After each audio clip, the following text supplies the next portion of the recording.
Fala aí, pessoal! O vídeo de hoje sendo gravado diretamente de Porto Alegre. Cheguei por volta de meio-dia na capital do Rio Grande do Sul, já fui numa churrascaria, comi uma carninha, não tenho do que reclamar dessa véspera da partida contra o Internacional. O problema é amanhã, quando os homens de listrado, ou de branco, ou de preto, entrarem em campo contra o Internacional no Beira-Rio.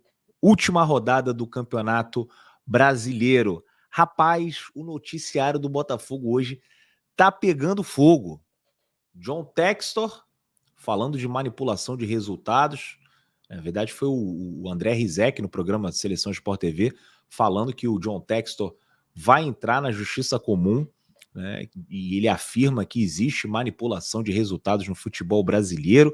Teve entrevista do Lúcio Flávio no Charla Podcast também, e uma matéria do GE falando sobre os bastidores, né, polêmicos.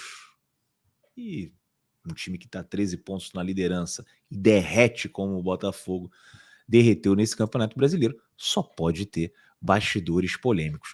Vamos falar sobre isso nesse vídeo, mas antes eu vou pedir para vocês deixarem o like, que é muito importante para o YouTube entender que esse é um conteúdo legal. Aqui, ó. Rapaziada, gostaram, né? Inscrevam-se no setor visitante para a gente passar logo os 55 mil. Ativem as notificações para saber quando que eu vou entrar na casa de vocês. E tem o plano de membros do setor visitante a partir de R$5. Vocês ajudam bastante na manutenção, no financiamento do canal, que está presente sempre nos jogos, dentro e fora de casa, nos bons e nos maus momentos. Não sei até quando, mas vamos que vamos. Bom, primeiro falar sobre as declarações polêmicas, né, de John Textor, que na verdade do André Rizek falando que o John Textor, né, acredita em manipulação de resultados e vai à justiça comum. Informação que ele deu hoje no Seleção Sport TV. O jornalista André Rizek afirmou no Seleção desta terça-feira que John Textor vai à justiça comum para investigar a arbitragem no futebol brasileiro. Dono da SAF do Botafogo, americano, acredita em manipulação de resultados e, segundo o Rizek, não vai frear. O Rizek falou aqui, ó. Ele vai para o ataque, ele está sendo processado pela CBF por dizer que há corrupção, mas ele vai dobrar a aposta. O relatório da Good Game não só fala do Brasileirão desse ano, fala do ano passado também. Ele vai dobrar a aposta. Ele vai levar esse relatório que ele, Textor, acha que é robusto, apontando muitos erros de arbitragem. Ele não vai frear, continuou o Rizek. O Textor acredita que há manipulação de resultados no Brasil, que os resultados estão estranhos. Rapaz, é complicado. Justiça comum, a gente sabe que a FIFA não gosta, né? A FIFA, inclusive, pode punir o clube, pode punir a confederação, o país, se alguns casos que acontecem dentro do futebol são levados para a justiça comum. Eu acho que demonstra que existe uma briga política pelo poder na CBF. A gente vê a aproximação do John Textor com o Rubinho seria o vice a assumir o comando da confederação caso o Edinaldo fosse afastado, sei lá, o que pudesse acontecer, um impeachment, não sei, mas a gente vê o John Textor com o Rubinho e agora o John Textor atacando a CBF, né, que interessa bastante ao Rubens Lopes, e a gente vê que não tem bobo nessa briga. Dessa vez, pelo menos, a gente tem uma pessoa e a gente imagina que seja bem assessorada, que saiba o que está fazendo, onde que pode chegar com isso. É briga de cachorro grande. Sobre manipulação, eu já falei aqui algumas vezes que eu não acredito que exista um complô, né?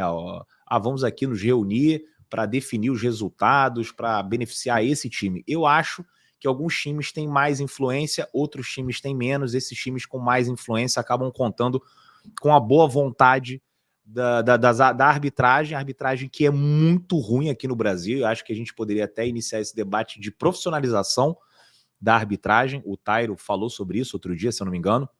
A arbitragem é muito ruim e acho que tem outros times que contam com a má vontade da arbitragem. E a gente vê, por exemplo, o Botafogo joga contra o Palmeiras tem aquela expulsão bizarra do Adrielson, que não era para ser expulso, mas os caras sempre vão conseguir uma brecha para dizer que dava. É tudo muito interpretativo. Na minha opinião, uma expulsão que não se justifica. Como no jogo seguinte, o Flamengo vai jogar contra o Palmeiras e o Gustavo Gomes sofre ali uma expulsão, né? Toma um cartão vermelho, que na minha opinião também foi exagerado. Ou seja, existe uma hierarquia nessa boa vontade da arbitragem. Mas agora estão direcionando, né, todos esses absurdos que vem acontecendo no futebol contra o Palmeiras. Acho que o Palmeiras hoje, até pelo fato da Federação Paulista ter uma força, ter uma influência maior, né, desde que o Ricardo Teixeira saiu da CBF, acho que eles têm, né, mais influência e por isso contam com a boa vontade ali da arbitragem em alguns momentos. E não só da arbitragem, alguns movimentos que aconteceram nesse campeonato, o jogo do Botafogo sendo adiado, mas aí também tem um lado do Flamengo, conseguiu adiar o jogo contra o Bragantino, que aquilo ali foi um absurdo. O Fluminense jogou em Volta Redonda, por que o Flamengo não foi jogar lá? Bateu o pé e pronto, mas é porque acho que o Flamengo tá à parte disso. Esse lance do Cruzeiro poder jogar com torcida, né, uma coisa assim, era boa para o Cruzeiro, mas no final também era boa para o Palmeiras, porque fazia com que o Cruzeiro pudesse chegar na última rodada sem precisar do resultado.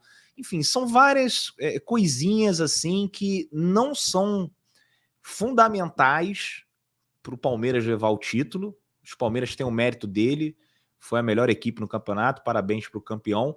Mas assim, se você não se ajuda, que foi o caso do Botafogo, você acaba ficando ainda mais para trás. O Botafogo perdeu para ele mesmo. Acho que não tem nenhuma interferência externa nesse título, nada que a gente possa reclamar e falar, pô, foi por causa disso, por causa... Eu não entro nessa, não. Agora, tem uns times assim que se a CBF, né, a arbitragem, puder dar uma mãozinha, e nada é ilegal, tá? Não tô falando de nenhuma ilegalidade.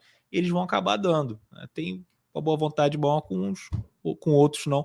Acho que esse é o caso do Botafogo. Vamos ver onde que isso vai parar, né? Onde que o John Textor, né, vai chegar com essa acusação grave de manipulação. Ele dobrou a aposta, como disse o André Rizek. Pensei que ele ia voltar atrás, mas ele acabou dobrando a aposta. Vamos ver quais serão as cenas dos próximos capítulos. Hoje, cheguei em Porto Alegre, meio-dia. Como falei para vocês, fui comer uma carne, voltei. Estava muito cansado porque fui dormir tarde, acordei cedo e depois dei uma descansada. Aí o telefone começou a apitar aqui, né, tal, não sei o que, as mensagens que estava recebendo. Muita gente mandando o link da entrevista do Lúcio Flávio no Charla. Cara, eu não consegui assistir mais de 5 minutos. Lembrou até um pouco assim da entrevista do Barroca, né, os caras contando ali com naturalidade, coisas horríveis, né, com risinho, meio que com deboche. Situações que abalaram muito o torcedor do Botafogo. E isso a gente vê que esses caras realmente eles não se importam. Quem se importa realmente é a gente que sofre, a gente que não consegue sair de casa, a gente que se ferra no trabalho, na faculdade, na escola, com relacionamento por causa do Botafogo. E para eles é só um trabalho, como se não fosse nada demais. E a gente ainda tem que ouvir, né, o Lúcio Flávio falando que se sentiu injustiçado. Olha, eu nem coloco o Lúcio Flávio como culpado de tudo que aconteceu. A culpa, para mim, é de quem colocou o Lúcio Flávio lá, ou quem apoiou a contratação ou efetização. Ele foi efetivado, né? Mas quem aprovou que ele comandasse o Botafogo nessa reta final. O Lúcio Flávio, né, chamaram, vem aqui, você que vai tomar conta até o final. Ele foi. E pronto, ele achava que ele tinha capacidade, que ele poderia conduzir esse time ao título brasileiro. Então, vejo que, assim, em termos de culpa, ele até que não tem tanta. Agora, a participação dele é bizarra, né? O Lúcio Flávio é um cara que muito provavelmente não vai conseguir um emprego como técnico nem time da Série B do Campeonato Brasileiro. Eu li aí no Twitter que agora parece que o Paraná vai fazer uma outra fusão, né, com o time do Paraná para aproveitar, pegar a vaga na Série D do Brasileiro, jogar a primeira divisão do Campeonato Paranaense, tá fazendo um negócio desse. Eu vejo a cara do Lúcio Flávio comandar um projeto desse, da Série D no Paraná, onde as pessoas gostam dele e tal, mais técnico na Série A, na Série B. você vendo ali as coisas ele falando, né, como é que foi a conversa no vestiário do Botafogo e Palmeiras, sabe? Não tem aquele perfil que precisava, né, que o Botafogo precisava nessa reta final. Muito triste, né? E pronto, ele se acha injustiçado, né? A gente acha realmente um deboche ter que ficar ouvindo aí o cara contando as histórias dele. Às vezes até, quando eu tava falando assim, né, deu uma sensação, parecia aquele cara que atropelou o Kaique Brito, né, sei lá o nome dele, Jones, sei lá, um cara que aconteceu uma merda, em vez dele ficar quieto, seguir a vida dele, né, vai aproveitar o hype para aparecer em podcast, ficar falando, engajamento, continuar em evidência e tal. Daqui a pouco aparece aí Lúcio Flávio também, candidato a vereador.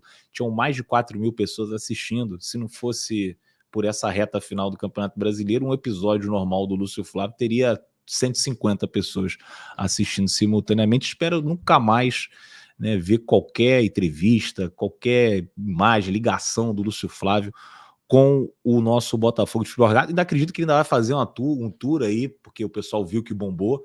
Vou chamar ele para outros podcasts, vai continuar falando, né, surfando no engajamento alvinegro e meio que zombando ali com a nossa tristeza, o nosso sentimento. O campeonato nem acabou, né, e a gente já começa a ouvir um monte de coisa.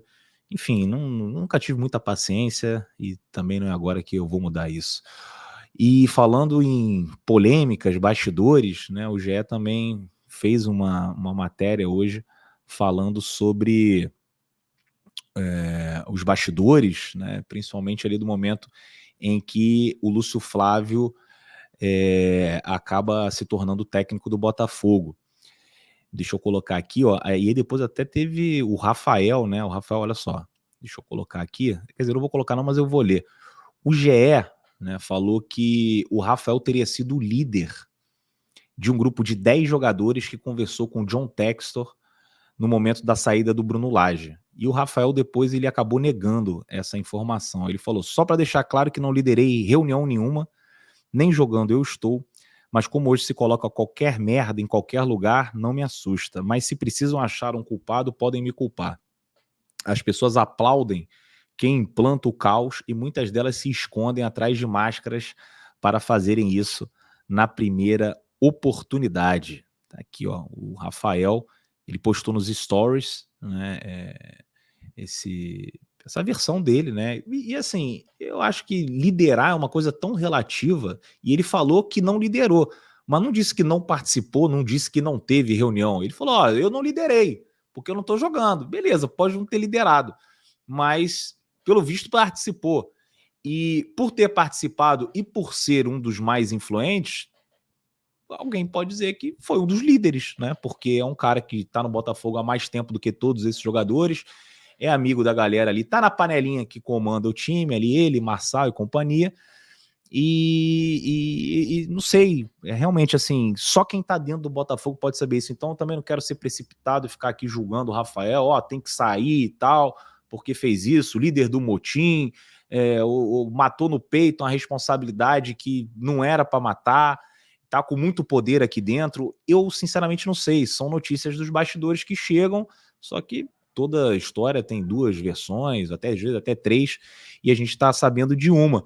Mas eu espero que quem está dentro do Botafogo e sabe tudo que ocorreu, que tome realmente uma medida, alguma atitude, né, para cortar isso na raiz, acabar com esses caras que acham que tem muito poder no Botafogo, acabar com essas panelinhas. Se tem alguém que pode ser ali um problema no ambiente, um problema no vestiário, que seja afastado, que seja negociado, ou que não tenha o contrato renovado.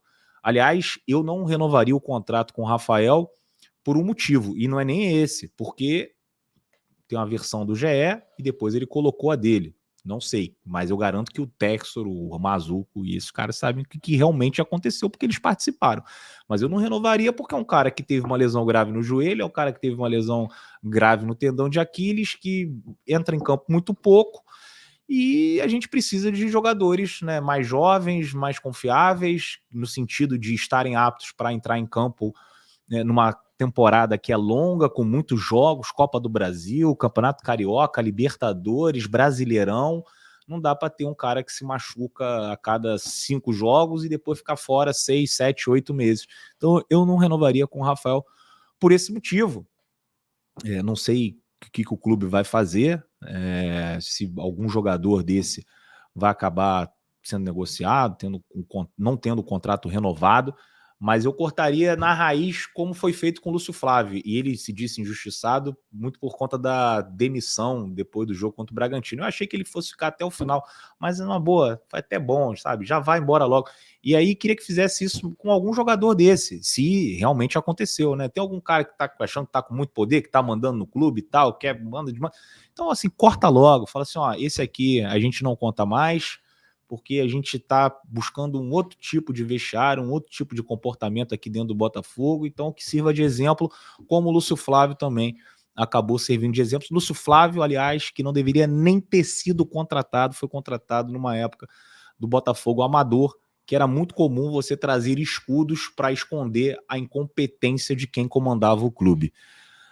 Bom, rapaziada, depois a gente volta para falar mais sobre esses assuntos polêmicos, né, que ainda vão render muitos comentários, muitos dobramentos.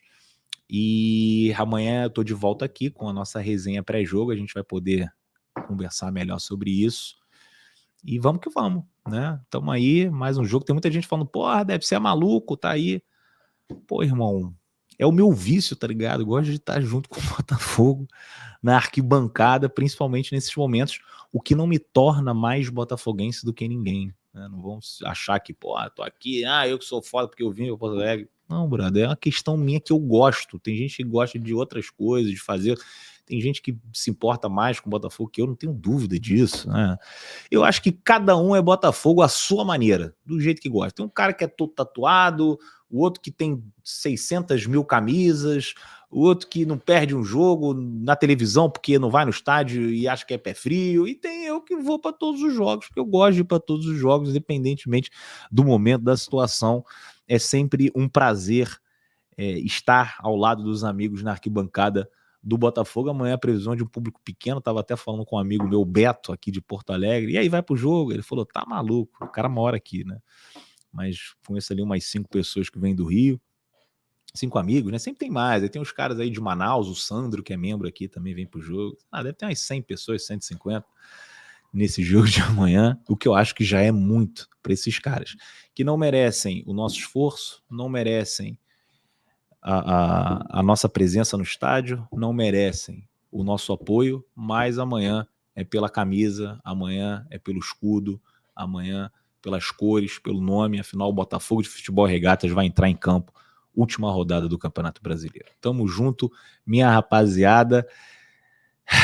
Hoje foi punk, mas amanhã a gente conversa melhor sobre isso. Tamo junto, um grande abraço para vocês.